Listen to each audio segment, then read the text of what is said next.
ವೀಕ್ಷಕರೇ ನಮಸ್ಕಾರ. ಇವತ್ತು ಮೊಬೈಲ್ ಫೋನ್ ಆಗಿರಬಹುದು ಅಥವಾ ಇನ್ನಿತರ ಟ್ಯಾಬ್ಸ್ ಇತ್ಯಾದಿಗಳನ್ನ ಇಟ್ಟುಕೊಂಡು ಎಲ್ಲೋ ಒಂದ್ ಕಡೆ ರೋಗಗ್ರಸ್ತ ಸಮಾಜ ನಿರ್ಮಾಣ ಆಗ್ತಾ ಇರ್ತಕ್ಕಂಥದ್ದನ್ನು ನಾವು ಗಮನಿಸಿದ್ದೇವೆ. ಈ ಸಂದರ್ಭದಲ್ಲಿ ನಮಗೆ ಈ ಡೈಮಂಡ್ ಜಾದುಗಾರರಾಗಿರ್ತಕ್ಕಂಥ ರಿಯಾಜ್ ರವರು ನಮಗೆ ಭೇಟಿಯಾಗಿದ್ದಾರೆ. ಇವರು ರಾಜ್ಯ ಮಟ್ಟದಲ್ಲಿ ಅಷ್ಟೇ ಅಲ್ಲ, ದೇಶದ ಉದ್ದಗಲಕ್ಕೂ ಸಂಚರಿಸಿ ಸುಮಾರು 45 ವರ್ಷಗಳಿಂದ ತಮ್ಮ ಜಾದು ಪ್ರದರ್ಶನವನ್ನ ನೀಡುತ್ತಾ ಜನತೆಗೆ ಆ ಮನೋರಂಜನೆಯ ಕಾರ್ಯಕ್ರಮವನ್ನ ಹಮ್ಮಿಕೊಳ್ಳುತ್ತಾ ಇವತ್ತು ದೇಶ ವಿದೇಶಗಳಲ್ಲಿ ಹೆಸರನ್ನ ಪಡ್ಕೊಂಡಿರ್ತಕ್ಕಂಥದ್ದು. ಹಲವು ಪ್ರಶಸ್ತಿಗಳನ್ನು ಕೂಡ ತಮ್ಮ ಮುಡಿಗೇರಿಸಿಕೊಂಡು ಇವತ್ತು ನಮ್ಮ ಕಣ್ಣು ಮುಂದೆ ಇರ್ತಕ್ಕಂಥದ್ದು. ಇಂಥ ವ್ಯಕ್ತಿಯನ್ನ, ವಿಶೇಷವಾಗಿರ್ತಕ್ಕಂಥ ಶಕ್ತಿಯನ್ನ ನಾವು ಪರಿಚಯ ಮಾಡಿಕೊಳ್ಳೋಣ ಬನ್ನಿ. ಸರ್ ನಮಸ್ಕಾರ. ಸರ್ ನಿಮ್ಮ ಜೀವನದ ಬಗ್ಗೆ ಮತ್ತು ನಿಮ್ಮ ಸಾಧನೆಯ ಬಗ್ಗೆ ಮತ್ತೆ ಪ್ರದರ್ಶನ ಏನು ಇವತ್ತು ಜಾದು ಪ್ರದರ್ಶನವನ್ನ ನೀವು ನೀಡ್ತಾ ಇದ್ದೀರಲ್ಲ, ಅದ್ರ ಬಗ್ಗೆ ನಾವು 2 ಮಾತನ್ನ ಆಡಬೇಕು ಅಂತ ಹೇಳ್ಬಿಟ್ಟು ಇಲ್ಲಿ ಸಿಲುಕಿದ್ದೇವೆ. ನೀವು ನಿಮ್ಮ ಬಾಲ್ಯ ಮತ್ತೆ ನಿಮ್ಮ ಹುಟ್ಟು ಎಲ್ಲ ಆಯ್ತು, ಕರ್ನಾಟಕದ ಯಾವ ಜಿಲ್ಲೆ ನಿಮ್ಮ ಹುಟ್ಟು ಅನ್ನೋದನ್ನ ದಯವಿಟ್ಟು ತಿಳಿಸ್ತೀರಾ ಸರ್? ಜಿಲ್ಲೆ ಹಾಸನ ಡಿಸ್ಟಿಕ್. ಈಗ ಒಂದು 23 ವರ್ಷದಿಂದ ಹುಣಸೂರು, ಮೈಸೂರು ಡಿಸ್ಟಿಕ್ ಹುಣಸೂರಲ್ಲಿ ಇದ್ದೀನಿ ವಾಸ. ಅಲ್ಲೇ ಮನೆಗಿನೆಲ್ಲ ಅಲ್ಲೇ ಇದೆ, ಅಲ್ಲೇ ವಾಸ ಇದ್ದೀನಿ. ಈ ಕಡೆ ಸುಮಾರು ಇದು ಒಂದು 40 ವರ್ಷದಿಂದ ಈ ಕಾರ್ಯಕ್ರಮ ಮಾಡ್ತಾ ಬಂದಿದ್ದೀನಿ. 40 ವರ್ಷದಿಂದ ಕಾರ್ಯಕ್ರಮ ಮಾಡ್ತಾ ಬಂದಿದ್ದೀನಿ. ಮ್ಯಾಜಿಕ್ ಅಂದ್ರೆ ಅನೇಕ ಜನ ಈ ಮನುಷ್ಯರ ಜೊತೆ ಅಲ್ಲ, ದೇವ್ರ ಜೊತೆಗಳಾಗಿ ಎಷ್ಟೋ ಕಡೆ ಮೋಸ ಮಾಡ್ತಾರೆ ಜನಗಳನ್ನ. ಈ ಮ್ಯಾಜಿಕ್ ಮಾಡಿ ಪವಾಡ, ಜಾದು, ಮೋಡಿ ಅಂತ ಹೇಳ್ಬಿಟ್ಟು ಮೋಸ ಮಾಡ್ತಾರೆ. ಯಾವುದೇ ತರ ಇದು ಜಾದು ಆಗ್ಲಿ, ಮೋಡಿ, ಅಂಜನ ಪಂಜನ ಏನಿಲ್ಲ. ಇದು ದೇವ್ರು ಕೊಟ್ಟಿರೋ ಒಂದು ಕಲೆ. ಇದು ಈಗ ಕಲೆಗೆ ಜನ ನಂಬಿಸಿ ಮೋಸ ಮಾಡ್ತಾರೆ. ನಾನು ಮೊದ್ಲೇನು ಪಬ್ಲಿಕ್ ಶೋ ಮಾಡ್ಬೇಕಾದ್ರೆ ಓಪನ್ ಸ್ಪೀಚ್ ಕೊಡ್ತಾ ಇದ್ದೆ. ಅಂದ್ರೆ ಭವಿಷ್ಯ ಯಾವ ಟೈಪ್ ಹೋಗ್ತಾರೆ, ಮಾಟ ಯಾವ ಟೈಪ್ ಮಾಡ್ತಾರೆ, ಜನಗಳನ್ನ ಯಾವ ರೀತಿ ನಂಬಿಸ್ತಾರೆ, ಮನೆಗಳ ಹತ್ರ ಮಡಿಕೆ ಅವರೇ ಯಾವ ತರ ಉಣ್ತಾರೆ, ಯಾವ ತರ ತೆಗಿತಾರೆ ಅಂತಾನು ಅದು ಓಪನ್ ಸ್ಪೀಚ್ ಇದು ಮಾಡ್ತಾ ಇದೆ. ಕಳೆದ ಒಂದು 10 ವರ್ಷದಿಂದ 9 ವರ್ಷ ಆಯ್ತು. 9 ವರ್ಷದಿಂದ ಲೇಬರ್ ಪ್ರಾಬ್ಲಮ್ ಆಯ್ತು. ಸುಮಾರು ನಾವು 40 ಇಂದ 50 ಜನ ತಂಡ ಇತ್ತು. ಅದರಿಂದ ಲೇಬರ್ ಪ್ರಾಬ್ಲಮ್ ಬಹಳ ಆಯ್ತು. ಹಂಗಾಗಿ ಒಂದು 7-8 ಜನ ಇಟ್ಕೊಂಡು ಈಗ ಸ್ಟೂಡೆಂಟ್ಸ್ ಗೆ ಪ್ರೋಗ್ರಾಮ್ಸ್ ಮಾಡ್ತಾ ಇದ್ವಿ. ಈಗ ನೀವು ಈಗ ಮಾಡಿದ್ರಲ್ಲ ಕಾರ್ಯಕ್ರಮ, ಅದರಲ್ಲಿ ಹಲವಾರು ಮಟ್ಟಗಳನ್ನ ಮಾಡಿದ್ರಿ. ನೀವು ಇಂದ್ರಜಾಲ, ಮಹೇಂದ್ರ ಜಾಲ ಅಂತ ಒಂದು ಮಾಡಿದ್ರಿ. ಆ ಮಗುವನ್ನ ಗಾಳಿನಲ್ಲಿ ನಿಲ್ಲಿಸಿದ್ರಿ. ಅದು ನಾವು ನಂಬಕ್ಕೆ ಅಸಾಧ್ಯವಾದಂಥ ವಿಚಾರವನ್ನ ನೀವು ತೋರಿಸಿದ್ರಿ. ಹೇಗೆ ಸಾಧ್ಯ ಅದು? ಇದೆಲ್ಲ ಒಂದು ಸೈನ್ಸ್ ಪ್ರಕಾರ ಒಂದು ಪ್ರೋಗ್ರಾಮ್ಸ್ಗಳು ಮಾಡ್ತೀವಿ, ಕೆಲವು ಟೆಕ್ನಿಕ್ಸ್ಗಳು ಇದಿರ್ತವೆ. ಆದರೆ ಹಿಂದ್ಗಡೆ ನಾವು ಸಾಕಷ್ಟು ಕಷ್ಟಪಟ್ಟು ಅದು ಸಾಧನೆ ಮಾಡಿ ಅದು ಕಲ್ತಿರ್ತೀವಿ. ಮ್ಯಾಜಿಕ್ ಅಂದ್ರೆ ಏನಂದ್ರೆ ಯಾರ ತಲೆ ಒಳಗಡೆ ಹೋಗಲ್ಲ ಅದೇ ಜಾದು, ಯಾರ ತಲೆ ಒಳಗಡೆ ಹೋಗುತ್ತೆ ಅದೇ ಟೆಕ್ನಿಕ್. ಅದು ಜಾದು ಯಾವುದೇ ತರದ ಇದರಲ್ಲಿ ಮೋಸ ಇದು ಏನು ಇರಲ್ಲ. ಜನಗಳನ್ನ ನಂಬಿಸಿ ಏನ್ ಮಾಡ್ತಾರೆ, ನಾನ್ ಮಾಡಿದ್ರೆ ಜಾದು ಅಂತಾರೆ. ಅದೇ ಯಾರ ಮಾಟ ಮಾಡೋರು ಮಾಡಿದ್ರೆ ಚೌಡಿ ಶಕ್ತಿ ಇದೆ, ದೇವ್ರ ಶಕ್ತಿ ಇದೆ ಅಂತಾರೆ. ಅದೇ ಯಾರ ಮುರ್ಷದಿ ಬಟ್ಟೆ ಅಥವಾ ಇನ್ಯಾವುದೋ ಬಟ್ಟೆ ಹಾಕೊಂಡು ಮಾಡಿದ್ರೆ ಜನ ಅದಕ್ಕೆ ದೇವ್ರ ಶಕ್ತಿ ಅಂತ ಅವ್ರನ್ನ ಪೂಜಿಸ್ತಾರೆ. ಯಾರ ಕೈಯಲ್ಲೂ ದೇವ್ರ ಶಕ್ತಿನೂ ಇಲ್ಲ. ಈ ಮಾಟ ಮಂತ್ರ ಅಂತ ಏನೆಲ್ಲ ಹೇಳ್ತಾ ಇದ್ದೀರಿ, ಈಗ ನೀವು ಜಾದು ಪ್ರದರ್ಶನವನ್ನ ಏನ್ ನೀಡ್ತಾ ಇದ್ದೀರಿ, ಈ ಜಾದು ಮೂಢನಂಬಿಕೆಯನ್ನ ಮೀರಿದ್ದು ಅನ್ನೋ ಏನ್ ಇಲ್ಲಿ ಇದ್ರೊಳಗೆ ಏನು ವೈಜ್ಞಾನಿಕ ವೈಶಿಷ್ಟ್ಯತೆ ಕುರಿತು ಒಂದೆರಡು ಹೇಳ್ತೀರಾ ಸರ್? ಏನು ಇದ್ರಲ್ಲಿ ಏನು ಇದಿರಲ್ಲ, ಅದು ಹೆಸರುಗಳು ಇಟ್ಕೋತೀವಿ ಅಷ್ಟೇ. ಈ ಮಲ್ಲಿಗೆ ಹೂ, ಗುಲಾಬಿ ಹೂ, ಕನಕಾಂಬ, ಯಾವ ತರ ಹೂಗಳು ಹಾಕ್ತಿವಿ. ಪ್ರತಿಯೊಂದು ವಸ್ತು ಇದೆ. ಆ ವಸ್ತಿಗೆ ಫ್ರೂಟಿಂಗ್ ರೆಡಿ ಅಂತಾರೆ, ಹೆಜ್ಜಾಪರು ಅಂತಾರೆ. ಈ ತರ ಒಂದೊಂದು ಐಟಮ್ಗೆ ಒಂದೊಂದು ಹೆಸರು ಇದೆ. ಇಂದ್ರಜಾಲ, ಮಾಯಾಜಾಲ ಅಂತ ಹೇಳ್ಬಿಟ್ಟು ಈ ತರ ಹೆಸರು. ಇದನ್ನ ಹೆಂಗ್ ಕಲ್ತ್ರಿ ನೀವು? ಯಾರ ಮಾರ್ಗದರ್ಶಕರು ಅಥವಾ ಗುರುಗಳು ಯಾರು? ನಾನು ಗಾಡ್ರೇಜ್ ಬೀರೋ ಬಿಸ್ನೆಸ್ ಮಾಡ್ತಾ ಇದ್ದೆ.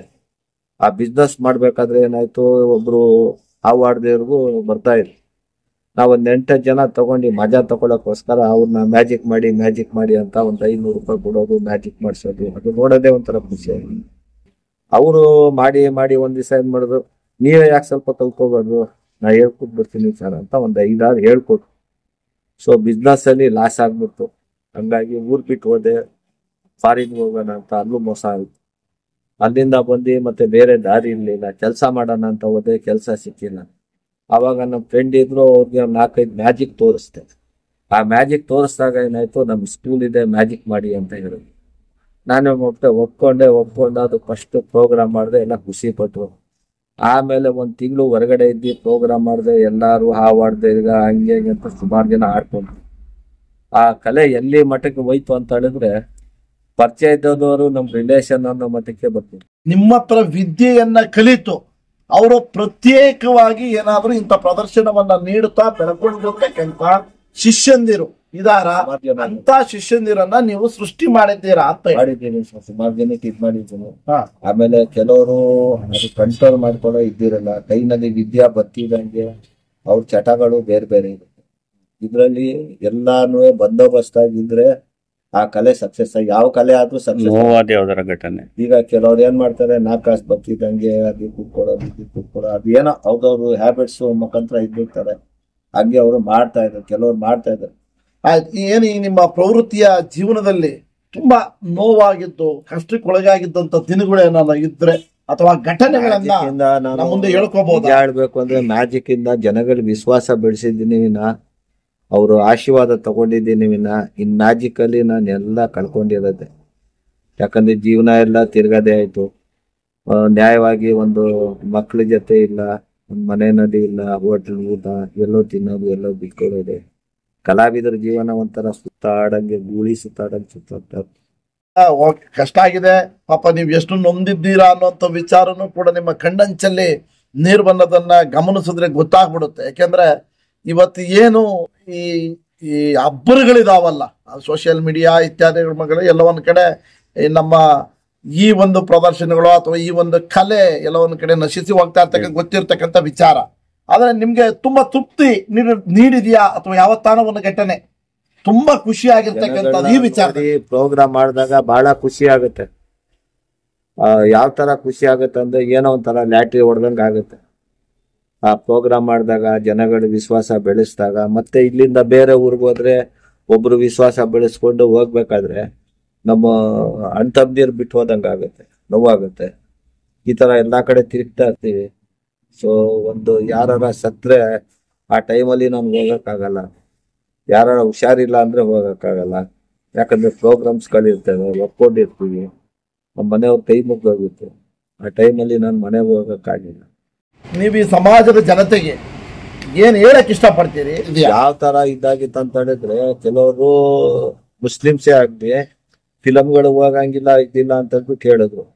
ಆದ್ರೆ ಇಲ್ಲಿ ಕಂಟ್ರೋಲ್ ಮಾಡಕ್ ಆಗಿಲ್ಲ. ಎಷ್ಟೋ ಊರುಗಳಿಗೆ ಇಲ್ಲೇ ಅಂತ ಸುಮಾರು ಕಡೆನೂ ಕಂಟ್ರೋಲ್ ಮಾಡಕ್ಕೆ ಎಲ್ಲಾ ಕಡೆ ನಮ್ಮ ಶೋನಲ್ಲಿ ಹೌಸ್ಫುಲ್ ಫ್ಯಾಮಿಲಿನೇ ಜಾಸ್ತಿ ಇರ್ತಾ ಇತ್ತು.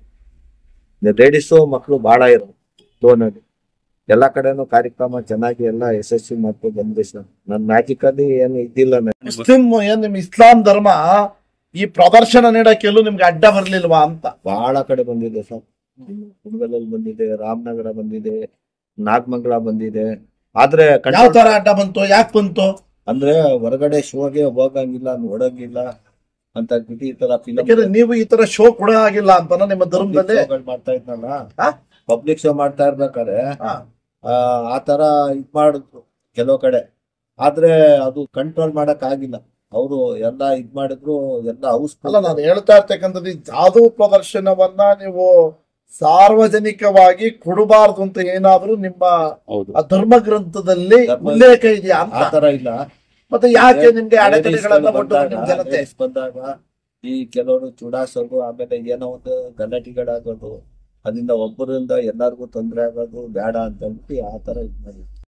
ಸಂದೇಶ ಸಾರ್ವಜನಿಕರಿಗೆ ಏನ್ ಸಂದೇಶವನ್ನ ನೀವು ನೀಡ್ತೀರಿ? ನಾ ಹೇಳ್ದದ್ದು ಇಷ್ಟೇ ಸರ್, ಜೀವನ ಇಷ್ಟೇ ಇರೋದು. ನೋಡ್ತಾ ನೋಡ್ತಾ ನಮ್ ಜೀವನ ಕಳೆದೋಯ್ತು, ಮುಂದೆ ಜೀವನನು ಇದೇ ತರ ಹೋಗುತ್ತೆ.